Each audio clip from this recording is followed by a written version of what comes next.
Hai Sobat Planters, semangat pagi, salam Planters. Perkenalkan, nama saya Apit Eko Prihantono dari Pabrik Gula Jatiroto, PT Sinergi Gula Nusantara. Saya peserta PLDP 2 Angkatan 31.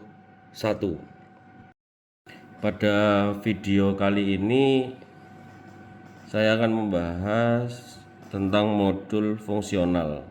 Modul fungsional dibagi menjadi ada beberapa materi, yaitu yang pertama Intermediate Human Capital Management, yang kedua manajemen keuangan, yang ketiga manajemen operasional, dan yang keempat operational research. Yang pertama kita bahas adalah Intermediate Human Capital Management. Human Capital Philosophy. Human Capital Management Value Triangle. Filosofi ini ditujukan melalui piramida nilai Human Capital Management yang menggambarkan pergeseran paradigma dalam pengelolaan SDM. Paradigma pengelolaan SDM semula hanya berfokus pada business impact atau outside in, menjadi berfokus pada outcome, kapabilitas SDM, budaya, dan organisasi di dalam bisnis. Semula pengelolaan SDM yaitu dengan personal management atau manajemen personalia. Hanya fokusnya value for money. Aktivitasnya apa aja? Hanya pengadministrasian, kegiatan operasional SDM, memastikan efisiensi dalam pengelolaan SDM, misalnya melalui outsourcing. Terus bergeser menjadi human resource management, yang impactnya adalah pengelolaan SDM berfokus pada strategi bisnis, menciptakan kapabilitas untuk berkinerja. Yang ketiga adalah memastikan efektivitas dan kejelasan SDM dengan bisnis. Dan yang di era modern sekarang ini yaitu Human Capital Management, dengan outputnya ada creating value, bagaimana menciptakan value, menciptakan nilai, menciptakan kapabilitas SDM menghadapi tantangan masa depan, mendorong percepatan strategi bisnis, manfaatkan peluang, menghasilkan solusi yang hebat. Selanjutnya adalah kompetensi. Kompetensi merupakan serangkaian keahlian atau skill, pengetahuan atau knowledge, dan atribut yang berhubungan. Dalam hal ini adalah attitude yang sesuai dengan peran dan tanggung jawabnya, yang memungkinkan seseorang untuk berprestasi pada tugas atau aktivitas pada fungsi spesifik pekerjaan. Kemampuan kerja setiap individu yang mencakup aspek pengetahuan, keterampilan, dan sikap kerja yang sesuai dengan standar yang telah ditetapkan. Karakteristik yang mendasari perilaku yang menggambarkan motif, karakteristik pribadi atau ciri khas, konsep diri, nilai-nilai, pengetahuan atau keahlian yang dibawa seseorang yang bekerja unggul, superior performer di tempat kerja. Jadi kompetensi ini adalah irisan antara knowledge, pengetahuan, sikap atau attitude, dan keahlian atau skill. Muncullah kompetensi. Kita bisa lihat dari model gunung es ini, yaitu ada hard kompetensi dan soft kompetensi. Hard kompetensi itu lebih mudah dikembangkan dan diamati karena bisa terlihat, yaitu skill atau kemampuan bisa terukur, bisa terlihat. Knowledge atau pengetahuan itu bisa terukur, bisa dilihat. Yang kedua adalah soft kompetensi. Soft kompetensi itu lebih sulit dikembangkan dan diamati karena ada di dalam diri masing-masing orang. yang tidak bisa dilihat seperti gambar kuning, yaitu self image atau gambar diri orang tersebut, traits atau sifat-sifat, value, nilai orang tersebut, motivasi orang tersebut, kan sulit untuk dikembang atau diamati, dilihat sulit. Manajemen kompetensi dan pengembangan SDM yaitu proses membuat, mengelola, dan mengembangkan serangkaian pengetahuan, keterampilan, serta sikap perilaku karyawan untuk memastikan bahwa perusahaan memiliki sumber daya manusia yang memadai untuk menjalankan strategi bisnisnya. Sistem manajemen SDM terpadu berbasis kompetensi adalah proses perencanaan, pengorganisasian, pelaksanaan, dan pengendalian aktivitas tenaga kerja. Sistem ini didasarkan pada kebutuhan kompetensi jabatan dan kompetensi individu. Kompetensi SDM adalah kemampuan yang dimiliki seseorang yang meliputi pengetahuan, keterampilan, dan karakteristik kepribadian. Kompetensi ini dapat diukur dan dikembangkan.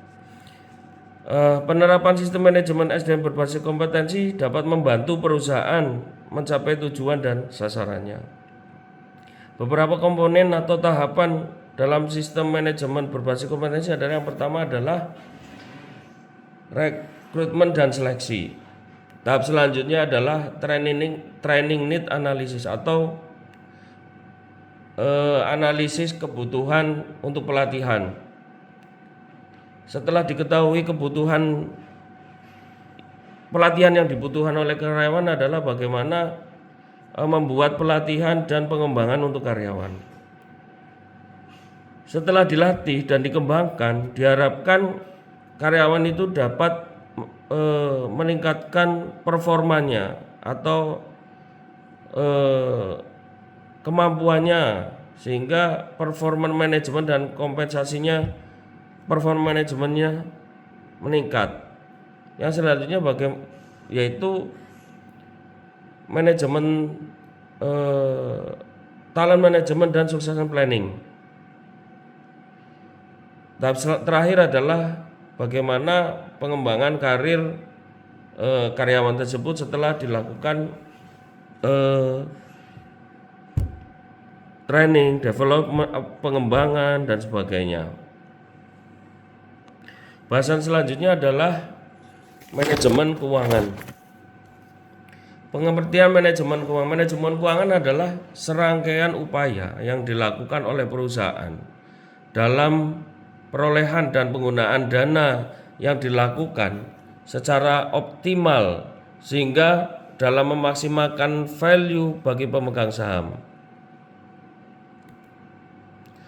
Pengelolaan keuangan. Biasanya pengelolaan keuangan di dalam suatu perusahaan adalah Direktorat Keuangan.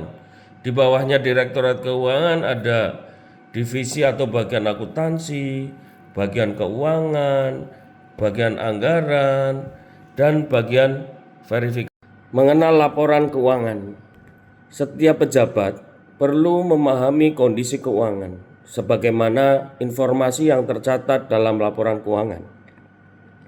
Laporan keuangan memberikan informasi dan gambaran umum mengenai kondisi keuangan.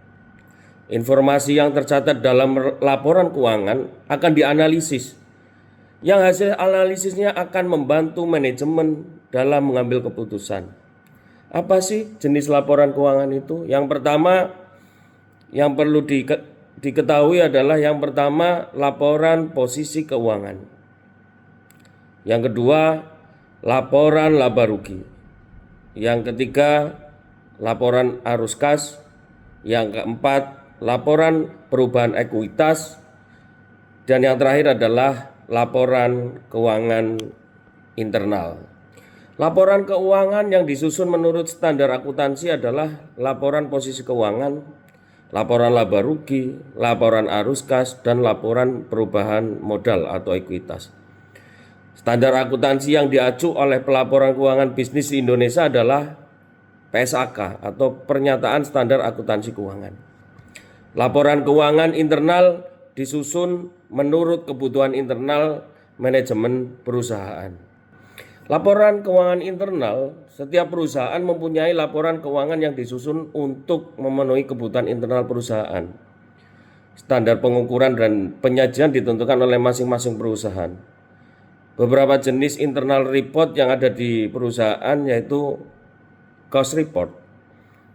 Biasanya berisikan perbandingan antara capaian fisik dan biaya aktivitas produksi dengan anggaran yang telah ditetapkan.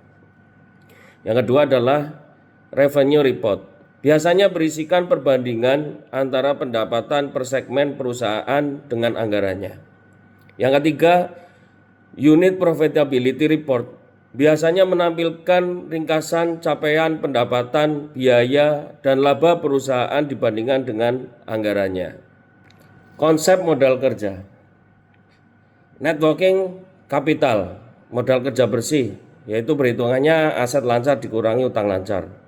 Yang kedua, gross working capital atau modal kerja kotor, jumlah keseluruhan aset lancar. Yang tiga, manajemen modal kerja, pengelolaan aset lancar perusahaan dan pendanaan yang diperlukan untuk mendukung aset lancar tersebut. Manfaat modal kerja yang pertama adalah menghindarkan perusahaan mengalami kesulitan modal kerja. Yang ketiga, memungkinkan perusahaan membayar kewajiban tepat waktu.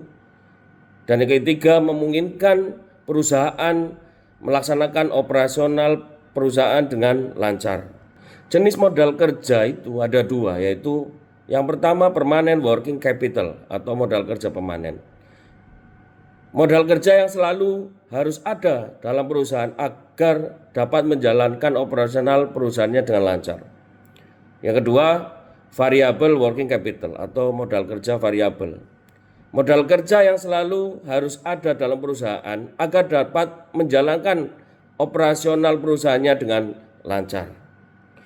Manajemen modal kerja yang efektif akan mendorong perusahaan mendapatkan hasil penjualan yang baik dengan modal kerja yang efisien.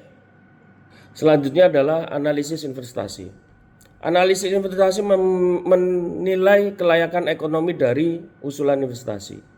Usulan investasi harus mengestimasikan berapa arus kas masuk dan keluar yang terjadi bila investasi disetujui dan dilaksanakan. Ada tiga alat analisis investasi, yaitu yang pertama adalah payback period, digunakan untuk melihat seberapa cepat dapat mengembalikan investasi awal. Yang kedua adalah net present value, digunakan untuk melihat jumlah hasil bersih investasi dengan mempertimbangkan faktor diskonto dalam memperhitungkan pengembalian investasi. Yang ketiga adalah internal rate of return atau IRR, digunakan untuk melihat tingkat pengembalian investasi dengan mempertimbangkan faktor diskonto. Bahasan selanjutnya adalah terkait dengan manajemen operasional. Proses operasional di perusahaan perkebunan. Yang pertama adalah manajemen produksi tanaman. Manajemen produksi tanaman di sini yaitu bagaimana menanam tanaman di kebun untuk menghasilkan bahan baku. Contohnya kalau misalkan di perusahaan yang berbasis perkebunan tebu, di sini wilayah dari manajemen produksi tanaman adalah bagaimana menyiapkan lahan sebaik-baiknya, mencari lahan sebaik-baiknya untuk ditanami tebu dan nanti dirawat, dipelihara untuk selanjutnya sampai nanti dipanen untuk menjadi bahan baku tebu, dan yang selanjutnya dimasukkan ke dalam pabrik. Nanti di dalam pabrik diolah oleh manajemen produksi pabrik untuk menjadi produk jadi pengolahan tebu, tanaman tebu diolah menjadi gula. Yang selanjutnya produk hasil gula itu nanti dijual oleh manajemen pemasaran untuk dijual di pasar ke konsumen sehingga perusahaan menerima pendapatan dan nantinya akan menjadi profit atau keuntungan perusahaan. Di dalam manajemen pabrik terdapat manajemen bahan, material handling, pengendalian proses, layout pabrik, pemeliharaan pabrik, quality assurance, sehingga di dalam operasional terjadi sinergi antar teknik dan pengolahan sehingga dapat menghasilkan bahan jadi yang berkualitas. Di dalam kebijakan produksi off-farm, di sini dilihat di gambar bahwasanya yang dilakukan adalah bagaimana caranya meningkatkan produksi dan menurunkan biaya produksi. Dengan cara apa menaikkan produksi? Yaitu dengan melakukan sistem improvement, yaitu dengan cara meningkatkan operability, maintainability, safety, utilisasi, kualitas, kuantitas. Selain itu juga bisa dengan meningkatkan kapasitas dan bisa juga dengan ekspansi pabrik. Kalau terkait dengan biaya produksi bisa kita lakukan dengan yang namanya cost reduction, yaitu bagaimana menurunkan biaya raw material, menekan inventory, menurunkan biaya energi, menurunkan biaya maintenance, biaya downtime, dan biaya personel. Yang keseluruhannya untuk bermuara pada keuntungan perusahaan. Terima kasih, mungkin itu saja pembahasan modul fungsional dari saya. Akhirul kalam, wabillahi taufiq wal hidayah. Wassalamualaikum warahmatullahi wabarakatuh. Salam Planters.